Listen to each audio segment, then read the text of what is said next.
Hi guys, welcome back to another little video.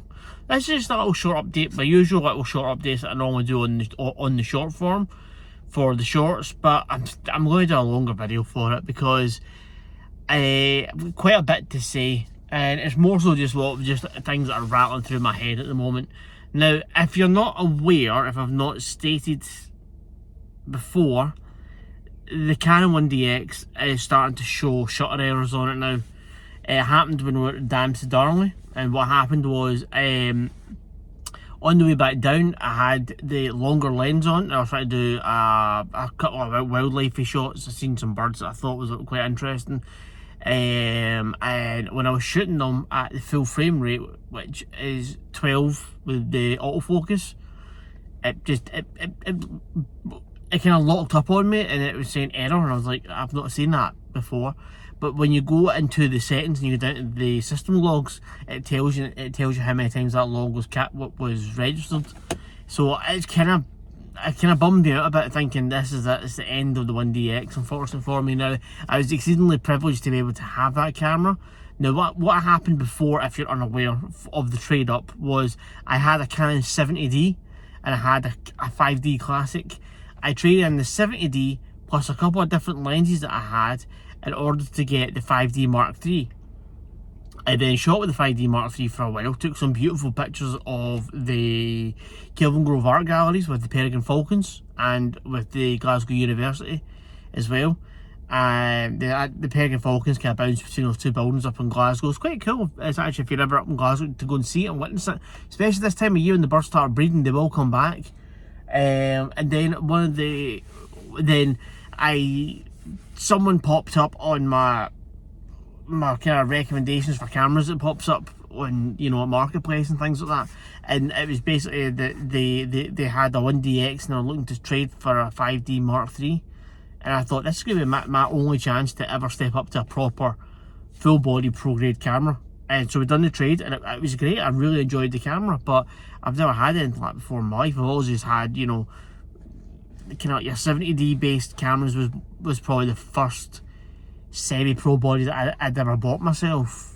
I've never had anything new, so that got me digging into new cameras. And I've been a huge fan of Hasselblad for a long time, and I am not about to just drop that I'm going to buy an X2D or anything. But what I have found on MPB is I can get myself into the Hasselblad medium format. Now, the proper medium format stuff, not the X1D or the X2Ds, they're medium format crop sensors. The H series is full medium format size, as in that's the same size as the film that they've done on the H series cameras. So it's not 6x6, it's like a 4.5x6. That's the ratio, proper medium format. And I quite like the idea of that. So you get the Hasselblad H3D with a 31 megapixel sensor body, and if you go and buy one of the used lenses that they've got, you can pick that up for just about £1,000. It's a bit of a no-brainer for me. But MPB let you trade stuff in. So although the camera is getting some issues with it, you trade that in and they inspect the camera. So I have decided to put the 1DX into MPB on their search engine, and found that if I put the X1D in, sorry, the 1DX, so many numbers, and they're all roughly the same. If I put the Canon in, that's easier. If I put the Canon in with all the lenses, I will get about £400. That's marking the body's been heavily used. The worst grading I can give it myself, I get about £200 back for it, right? They'll assess it, and if it's worse, it's worse. I don't really care, right? They can easily sell it for parts. So, or they'll grade it for parts. But the offset to that for me would be about £600 to £600 to get into, you know, proper medium format. Now, the frame rate of this camera is nowhere near what the 1DX is, my Canon. So if you're unaware of the specs, the Canon is an 18 megapixel sensor. It can do full autofocus tracking at 12 frames per second, or you can focus on the first image, lock the focus, and do a mirror lockup on the ultra fast frame rate, and you get 14 frames a second. So the mirror locks itself up, and it's just the shutter going up and down, and that gives you your insane rates that you get. The HDD shoots 0.7 frames per second. It's slow. It's got one focus point in the middle, and that's it. So I'm very tempted to go for it. But if you watched my last video on the Damned Darnley, I complained about the bag being small, being overpacked. Now, if you know the size of these big medium format cameras, they are not light. They are very, very big cameras. So I don't know. I was talking to the wife about it. As much as I would like to jump on that bandwagon and go medium format, because I'm planning on entering into the Hasselblad Masters when it comes round. I've actually been made aware by someone who won it back in 2018 on the architecture side of things. So go to Hasselblad, go to Inspiration, go to the Masters section, which pops up, and go down to 2018, go to the architecture, and you'll see his work there. I can't pronounce his name, so forgive me on that one, but his architecture is basically these really unique bespoke buildings built out in the mountains, but shot under starry skies. Stunning work, and well deserved the win. And he let me know, I was in talks with him, saying that I was invited to the Hasselblad Masters, when it turns out that you're not actually invited to. It's a public thing, you can actually just get into it. So that was a wee bit of a downside, because I was asking Hasselblad personally if I could borrow one of their cameras just for my charity work, just to see what the camera was like.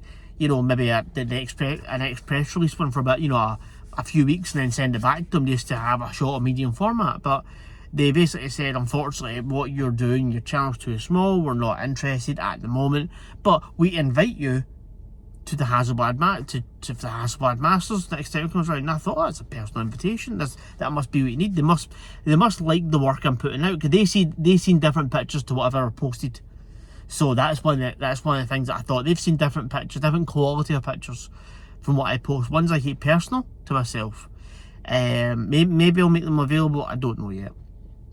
But I thought it was onto something there, thinking, going, okay, this is incredible that they've actually asked me to this, and then it turns out that it's not putting me off anymore. But I just thought that, you know, I would share that a bit there. So what I'm actually going to be doing over the course of the weekend, which is actually my birthday on the 5th of April, being Saturday, so when we're out on Saturday doing a walk, that'll be my birthday. I might get a wee cupcake and a wee candle to blow out, who knows. I'm thinking of getting a Sony A7, the first one. So I believe it's got an articulating screen, and it has the gentleman who I'm talking to saying that he can supply it with an E to EF mount lens adapter on it.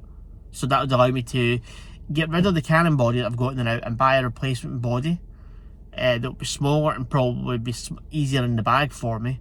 You can free up a bit more space.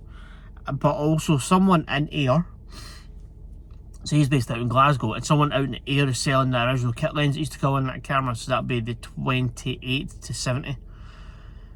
So I might go and pick that up and just actually get rid of all the Canon gear and just have the designated Sony lens and the Sony body rather than adapting. I don't know yet.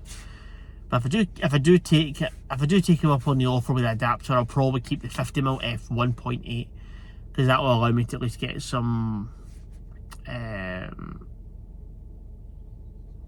slightly brighter aperture for not a lot of money, really, because obviously I already own the lens, so who knows. But if you want to like and subscribe to the videos, you will not get long boring me rambling on in my car while I'm waiting for my daughter. She's actually in that building behind me at one of her little events she does every Thursday. That's where I normally do the little short videos, but I just thought I'd do a longer video.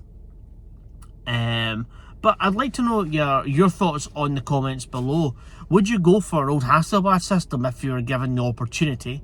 Obviously, all thanks to MPB, because without their platform, you don't really get a chance to see all this stuff. I might actually go and look at the Sonys and see what they've got there, or maybe even step up to a Canon 5DS, because that still gives me a high megapixel count on full frame, and I can keep all my lenses.